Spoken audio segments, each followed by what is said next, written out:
qui vont être observables dans le continuum des galaxies, qui vont permettre de déterminer un peu l'âge des populations stellaires.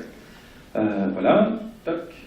Alors ces 4 éléments du langage de la lumière, d'une part vous avez ce qu'on appelle le diagramme HR et Hertzsprung-Russell. Donc la lumière d'une étoile dépend de sa température, et vous avez en fonction de la masse de l'étoile une température qui est d'autant plus élevée, d'autant plus de puissance lumineuse pour le même 0,7 MC2. Et donc, si une étoile est rouge, dans cette image de l'univers lointain, ce qui est rouge peut être rouge pour 4 raisons différentes.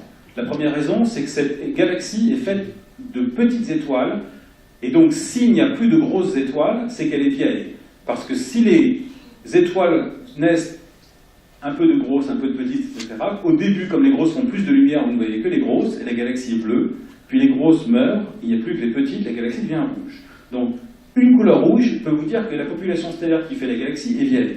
Ou vous dire que cette galaxie s'éloigne de vous plus vite que les autres. Donc que le décalage spectral est tel que cette galaxie, en réalité, est à un très grand décalage spectral, et donc vous l'observez telle qu'elle était il y a 10 milliards d'années, alors que la bleue est observée telle qu'elle était il y a 0,5 milliards d'années.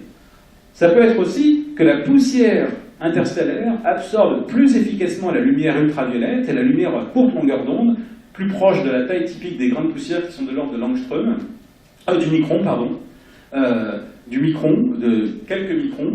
Et donc, ces grains de poussière de quelques microns vont absorber très efficacement l'ultraviolet, la lumière des étoiles les plus massives, et donc va rendre la couleur d'une galaxie plus rouge. Et enfin, les éléments chimiques que vous avez dans la photosphère de l'étoile, plus vous avez d'atomes lourds, plus l'opacité de l'étoile est grande, plus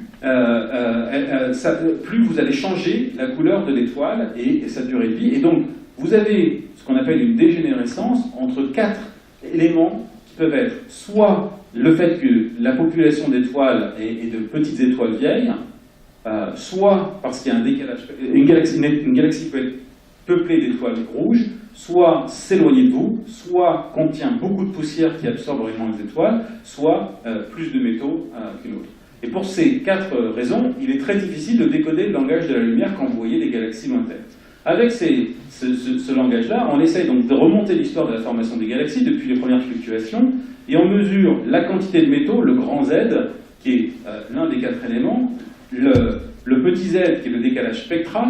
Alors, vous allez me dire pourquoi vous avez pris la même lettre, petit z et grand z, pour parler des 2 éléments que vous pouvez mesurer, le décalage spectral et la métallicité. Parce que z, ça ne ressemble pas à métallicité, et z, ça ne ressemble pas à décalage spectral ni à redshift. Et la réponse, elle est très simple.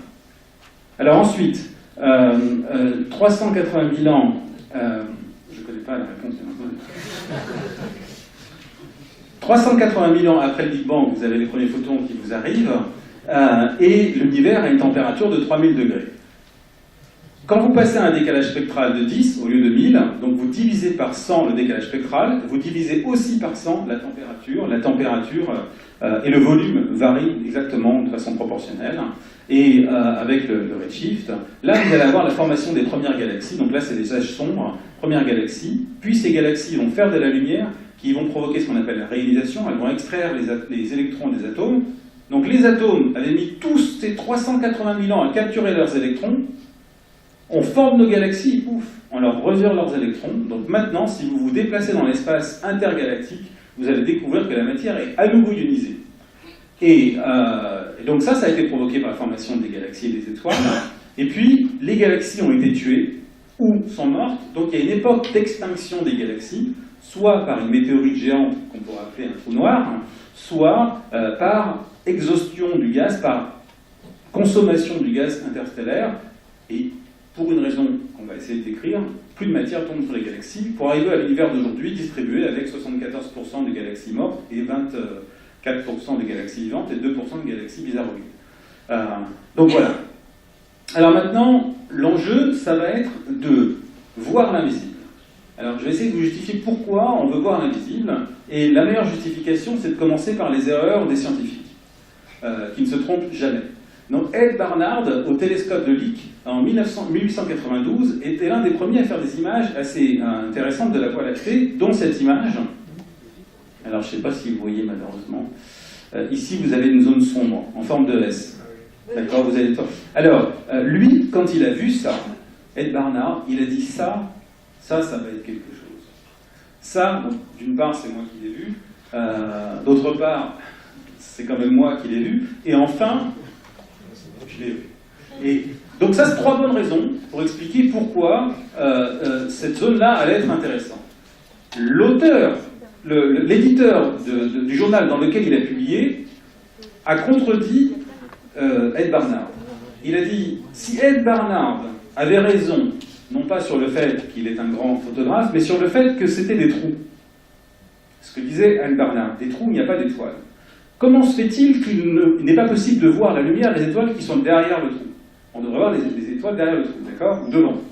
Donc si on ne voit pas les étoiles qui sont devant ou derrière le S, c'est donc qu'il y a un S en forme de tube, centré sur nous, du style Superman ou autre, et qui est parfaitement centré sur vous.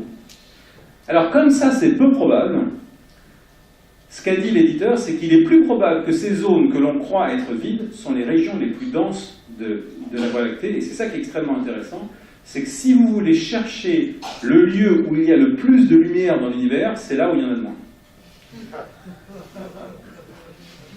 Et donc, de la même manière que la lumière des galaxies est née de la matière noire, la lumière des étoiles jeunes et massives est née des régions noires, où la lumière ne sort pas, parce que pour donner naissance à une étoile, et là vous allez voir que c'est très facile à comprendre, il faut que la matière se comprime. Une fois que la matière est comprimée et qu'elle a donné naissance à une étoile, elle ne va pas vite fait s'en aller en disant « ça y est, c'est fait ». Elle est là, elle est là. La gravité ne s'annihile pas. Donc l'étoile naît dans une région ultra dense. Alors vous allez me dire « oui, mais l'étoile, elle bouge. Et puis elle évapore ce qui se passe autour d'elle, elle détruit la poussière. » Oui, quel est le temps typique qu'il faut à une étoile pour sortir de son cocon, de sa maternité? De l'ordre de 10 millions d'années. Quelle est l'espérance de vie de ces étoiles massives qui font principalement ces ultraviolets qui dominent la lumière des galaxies? 10 millions d'années. Donc, les étoiles qui font la plus grande partie de la lumière des galaxies ne sortent jamais de leur cocon de poussière. Et si vous voulez connaître le rythme auquel les galaxies donnent naissance à des étoiles, ce n'est pas les petites étoiles qui vivent 10 milliards d'années qui vont vous servir. Parce que quand vous avez une petite étoile qui est née il y a 1 milliard d'années, il y a 3 milliards d'années, il y a 4 milliards d'années, il y a 10 milliards d'années, eh bien vous ne pouvez pas les distinguer. Elles sont toutes des petites choses. Par contre, si vous voyez une étoile de 10 masses solaires, de 20 ou 30 masses solaires, elle est née il y a moins de 10 millions d'années obligatoirement, sinon elle aurait explosé. Et comme on sait ça, il n'y a plus qu'à compter les étoiles les plus massives, et vous avez une vision instantanée des étoiles qui viennent de naître. En plus, elles n'ont pas bougé de l'endroit où elles sont nées. Donc, en regardant les étoiles massives, vous voyez la vitalité d'une galaxie. Mais malheureusement, ces étoiles-là sont celles qui sont invisibles. Et donc, il faut aller explorer l'invisible. Et comment? Il se trouve que, par chance, ces régions qui sont invisibles à l'optique, en fait, quand on les regarde dans l'infrarouge, eh bien, c'est le négatif qu'on va voir, et elles vont être les plus lumineuses. Pardon, j'ai perdu mon... C'est la nébuleuse à ouf, la nébuleuse de la tête de cheval, où on voit, alors on ne voit pas très bien, mais normalement je joue le contraste. Cette zone-là devient obscure, celle-ci devient lumineuse quand on passe voilà, du visible à l'infrarouge. Cette partie-là qui est complètement invisible et noire dans le visible, c'est pour ça qu'elle est invisible, donc devient lumineuse dans l'infrarouge, et la partie qui est là, en fait, elle est invisible dans l'infrarouge. Enfin, elle est 1 infrarouge. Mais comme il y a 2 1, en fait, on ne dit pas 1 infrarouge. Mais bon, ça, c'est un truc qu'il faut savoir une fois que vous le savez. Alors ensuite, les étoiles qui sont là, bon, bien sûr, vont faire des trous. Donc par exemple ici, vous avez une visualisation en 3D de la nébuleuse d'Orion, vous voyez les étoiles massives parfois, parce que si vous les voyez dans le bon angle, vous les voyez à travers le trou et vous les voyez. Donc c'est pas que vous les voyez jamais. Mais regardez maintenant, si vous prenez cet angle-là, vous les voyez plus. Donc en moyenne, quand vous regardez une galaxie lointaine, vous en voyez un petit peu, mais la plupart du temps, vous n'en voyez plus. Donc voilà, typiquement... Ah, ça va être très dur. C'est pas grave. Moi je vois. Je vais donc essayer de vous expliquer, parce que là, cette ligne bleue, vous la voyez pas là. D'accord. Alors mettez vos lunettes 3D. Donc en fait, ce que j'essaye de vous expliquer, alors en plus il y a une belle image Herschel derrière. Bon.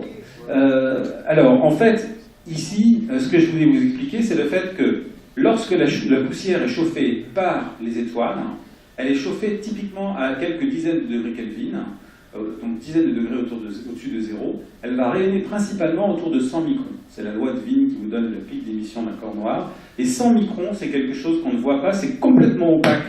L'atmosphère terrestre est complètement opaque à ce rayonnement, c'est pour ça qu'ils vont envoyer un satellite dans l'espace pour voir ce rayonnement. Et c'est le seul rayonnement qui vous permettra de voir la luminosité, le gros de la luminosité produite par les étoiles, parce que l'ultraviolet est la luminosité principale produite par les étoiles massives, mais l'ultraviolet est absorbé par la poussière qui devient l'infrarouge.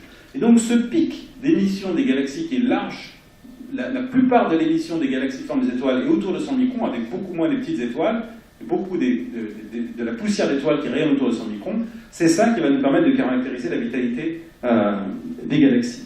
Et on a une preuve indirecte qu'il se passe beaucoup de choses, puisque dès les années 96, avec le satellite Kobe américain, qui a permis d'avoir le prix Nobel de physique sur la découverte, donc la mise en évidence